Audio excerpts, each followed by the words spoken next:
Jungle.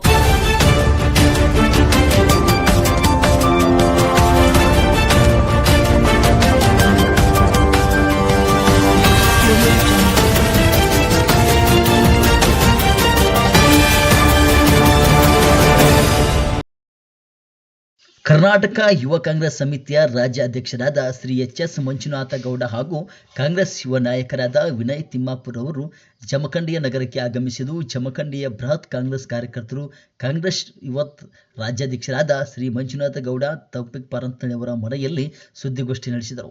Bagalkot ಜಿಲ್ಲೆ ಯುವ ಕಾಂಗ್ರೆಸ್ ಅಧ್ಯಕ್ಷರಾದ ಕುಮಾರ್ ಆಲ್ಗೂರ್ ಹಾಗೂ ಜಮಖಂಡಿಯ ತಾಲೂಕಾ ಯೂತ್ ಕಾಂಗ್ರೆಸ್ ಅಧ್ಯಕ್ಷರಾದ ನಿಖಿಲ್ ಗೌಡ ಪಾಟೀಲ್ ಇದೇ ಸಂದರ್ಭದಲ್ಲಿ ಜಮಖಂಡಿ ಮತಕ್ಷೇತ್ರದ ಸಮಸ್ತ ಯುವ ಕಾಂಗ್ರೆಸ್ ಕಾರ್ಯಕರ್ತರು ಮುಖಂಡರು ಪಾಲ್ಗೊಂಡಿದ್ದರು. ವರದಿ ರವಿ ದೊಡಮನಿ, ಕರುನಾಡ ರತ್ನ. ನಮ್ಮ ಕಾಂಗ್ರೆಸ್ ಪಕ್ಷ ಕೊಟ್ಟಿರುವಂತಹ ಗ್ಯಾರಂಟಿಗಳು ಬೇರೂರೋದ್ರಿಂದ ಎಲ್ಲ ಜನರಲ್ಲೂ ಕೂಡ ಉತ್ಸಾಹ ಕಾಣ್ತಾ ಇದೆ. ಆ ಜನರ ಉತ್ಸಾಹದಿಂದನೇ ಯುವಕರು ಕೂಡ ರಾಜಕೀಯದಲ್ಲಿ ಮತ್ತಷ್ಟು ಕೆಲಸವನ್ನ ಮಾಡಬೇಕು, ತಮ್ಮನ್ನ ತೊಡಗಿಸ್ಕೊಬೇಕು ಅಂತ ಯುವ ಕಾಂಗ್ರೆಸ್ ಅನ್ನ ಚೂಸ್ ಮಾಡಿದ್ದಾರೆ. ಅದು ಬಹಳ ಖುಷಿ ತರುತ್ತೆ. ಎಲ್ಲ ನಮ್ಮ ಪದಾಧಿಕಾರಿಗಳು ತುಂಬಾ ಚೆನ್ನಾಗಿ ಕೆಲಸ ಮಾಡ್ತಾ ಇದ್ದಾರೆ. ಅವ್ರನ್ನ ಮಾತಾಡಿಸಿ ಅವರಿಗೆ ಮತ್ತಷ್ಟು ಶಕ್ತಿ ತುಂಬುವಂತ ಕೆಲಸವನ್ನ ನಾನು ಮಾಡಬೇಕು.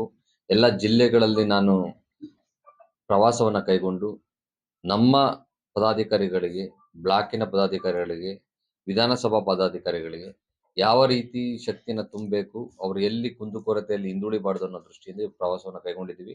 ನಮ್ಮ ಉದ್ದೇಶ ಇಷ್ಟೇ, 2028ಗೆ ಮತ್ತೆ ಕಾಂಗ್ರೆಸ್ ಪಕ್ಷ ಈ ಚುಕ್ಕಾಣಿಯನ್ನ ಕಂಟಿನ್ಯೂ ಮಾಡಬೇಕು ಅಂತ ಅಂದ್ರೆ ನಾವು ಮಾಡಿರುವಂತ ಕೆಲಸವನ್ನ ಜನರಿಗೆ ತೋರಿಸ್ಕೊಡ್ಬೇಕು. ಏನು ಗ್ಯಾರಂಟಿಗಳನ್ನ ಬಡವರ ಮನೆಯವರೆಗೂ ತಲುಪಿಸಿದೀವಿ, ಅದನ್ನ ನಾವು ಅದ್ರ ಉಪಯೋಗವನ್ನ, ಅದರ ಕ್ರೆಡಿಟ್ ಅನ್ನ ಕಾಂಗ್ರೆಸ್ ಪಕ್ಷ ತಗೊಬೇಕು. ಯಾರು ಅದು ಸರಿ ಇಲ್ಲ ಅಂತ ಇದ್ರು ಅವರೇ ಜಾಸ್ತಿ ಕ್ರೆಡಿಟ್ ತಗೊಳ್ಳೋದು ಕೊಟ್ಟಿದ್ದಾರೆ, ಕಾಪಿ ಮಾಡೋದಕ್ಕೆ ಕೊಟ್ಟಿದ್ದಾರೆ.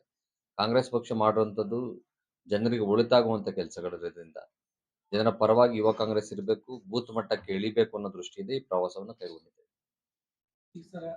ಸರ್ಕಾರಿ ಯುವಕರಿಗೆ ಹೆಚ್ಚಿನ ಏನು ಆದ್ಯತೆ ಕೊಡುವಂತ ನಿಗಮದಾಗ ಇದೊಂದು ವಿಷಯದಾಗ ಫುಲ್ಫಿಲ್ ಆಗಿಲ್ಲ ಸರ್. ಯುವಕರಿಗೆ ಅವಕಾಶ ಸಿಕ್ಕಿಲ್ಲ ಅಂತ ಆರೋಪ ಇದೆ. ನೀವು ಕಾಂಗ್ರೆಸ್ ಕಾರ್ಯಕರ್ತರ ಬಗ್ಗೆ ಮಾತಾಡ್ತಾ ಇದ್ದೀರಾ. ಎಲ್ಲ ಯುವಕರಿಗೆ ಯುವ ನಿಧಿಯನ್ನು ಕೊಡುವಂತ ಕೆಲಸವನ್ನು ಮಾಡಿದ್ವಿ. ಎಲ್ಲ ಯುವಕರು ಓದ್ತಾ ಇದ್ದಾರೆ, PU ಪಾಸ್ ಮಾಡಿದ್ದಾರೆ ಅಂತ ಎಷ್ಟೋ ಜನ ತಮ್ಮ ತಾಯಿಯ 2,000 ರೂಪಾಯಿ ಏನು ಕಾಂಗ್ರೆಸ್ ಗೌರ್ಮೆಂಟ್ ಕೊಡಿದೆ ಅದರಿಂದ ಕೊಟ್ಟಿದ್ದಾರೆ ಅಂತೇಳಿ. ಎಷ್ಟೋ ಹೆಣ್ಮಕ್ಳಿಗೆ ಫೀಸ್ ಜಾಸ್ತಿ ಆಗಿದ್ರೆ ಪಕ್ಕದ ವಿಧಾನಸಭಾ ಹೋಗಿ ಅಡ್ಮಿಷನ್ ಮಾಡಿದ್ರು ಕೂಡ ಫ್ರೀ ಎಜುಕೇಶನ್ ಟ್ರಾವೆಲಿಂಗ್ ಯೂಸ್ ಆಗಿದೆ. ಮನೆಯಲ್ಲಿ ತಂದೆ ಸರಿಯಾಗಿ ದುಡಿತಾ ಇಲ್ಲ ಅಂದ್ರೂ ಕೂಡ ತಿಂಗಳಿಗೆ 10 kg ಅಕ್ಕಿಯನ್ನು ಕೊಡುವಂತ ಕೆಲಸವನ್ನು ಕಾಂಗ್ರೆಸ್ ಪಕ್ಷ ಮಾಡಿದೆ. ಎಲ್ಲಾ ರೀತಿಯಲ್ಲೂ ಫುಲ್ಫಿಲ್ ಆಗಿದೆ. ನಮ್ಮ ಕಾಂಗ್ರೆಸ್ ಪಕ್ಷದ ಸಮುದ್ರ ಇದ್ದಂಗೆ, ದೊಡ್ಡದು ಚಿಕ್ಕದಂತಲ್ಲ. ಯಾವ್ದು ಸಣ್ಣ ಪಕ್ಷ ಆದ್ರೆ ಎಲ್ಲಾರ್ಗು ಇದ್ ಮಾಡ್ಬೋದು ಅಂತ. ಎಲ್ಲಾರು ಕೂಡ ಒಂದೇ ಪದವಿಲಿ ಇರಕ್ಕಾಗಲ್ಲ. ಸಮಯ ಸಂದರ್ಭ ಚೇಂಜ್ ಆದ ನಂತರ ಎಲ್ಲರೂ ಕೂಡ ಅವಕಾಶ ಸಿಗುತ್ತೆ. ಎಲ್ಲರನ್ನೂ ಸರಿಯಾದ ಸಂದರ್ಭದಲ್ಲಿ ಸರಿಯಾದ ಗಳಿಗೆ ಅವರೇ ಆದ ಕೆಲಸ ಏನೇನ್ ಮಾಡಿದ್ದಾರೆ ಅವರವರ ಕೆಲಸಕ್ಕೆ ತಕ್ಕಂತೆ ಬೇಕಾದ ಹುದ್ದೆಗಳನ್ನ ಪಕ್ಷ ಕೊಡುತ್ತೆ. ನಂಬಿಕೆಯನ್ನು ಇಡಬೇಕಷ್ಟೇ.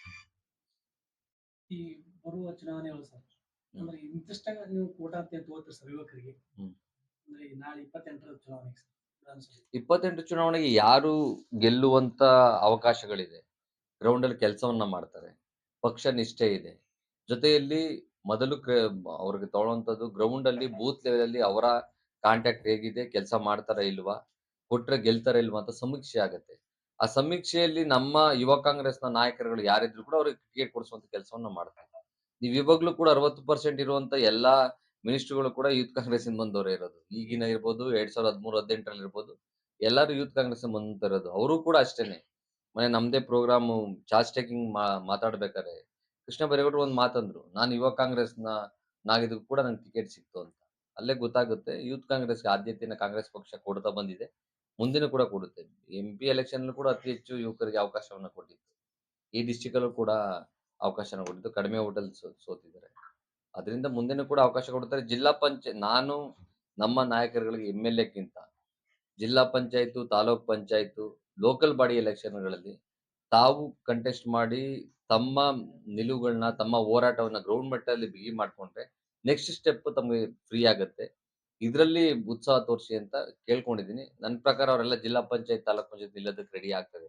ಗ್ರಾಮ ಪಂಚಾಯತ್ ಕೂಡ ನಿಲ್ಬೋದು. ಯುವಕರಾದಂಥವ್ರು ಅಲ್ಲಿ ಕೆಲಸ ಮಾಡಿದ್ರೆ ಅವ್ರಿಗೆ ಅನುಭವ ಸಿಗುತ್ತೆ, ಬೂತ್ ಮಟ್ಟದಲ್ಲಿ ಸಾಮಾನ್ಯ ಜನ ಜೊತೆ ಯಾವ ತರ ನಾವು ನಡ್ಕೊಬೇಕು ಅಂತ. ಮುಂದೆ MLA ಆಗೋದವ್ರಿಗೂ ಒಂದು ಹಾದಿ ಸಿಕ್ತಂಗಾಗುತ್ತೆ, ಹೋರಾಟದ ಹಾದಿ.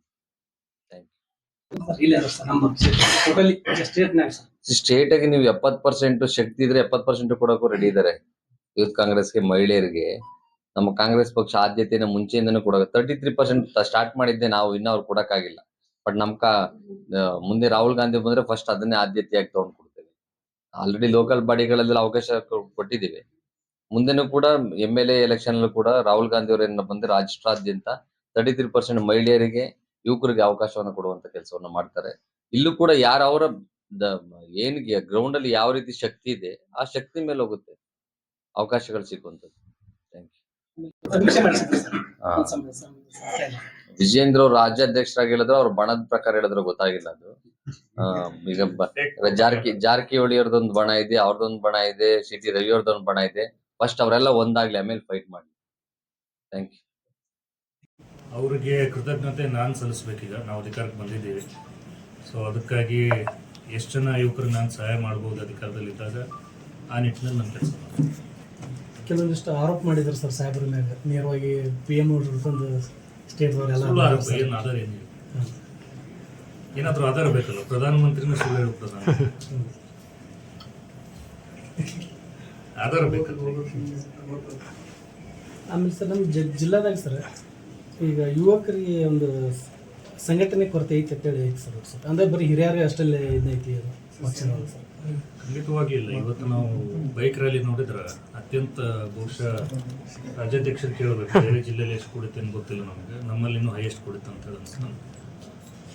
ಅದ್ರ ಜೊತೆಗೆ ಎಲ್ಲ ಕ್ಷೇತ್ರಗಳಲ್ಲಿ ಯುವಕರಿಗೆ ಆದ್ಯತೆ ಇದೆ. BJPಗಿಂತ ನಮ್ಮ ಕಾಂಗ್ರೆಸ್ಸಲ್ಲೇ ಯುವಕರು ಜಾಸ್ತಿ ಅಂತ ನನ್ನ ಭಾವನೆ ಇದೆ. ಇವತ್ತು ಕಡೆ ಐತೆ MP ಅದ ಕೊಟ್ಟಿದ್ರಲ್ಲ.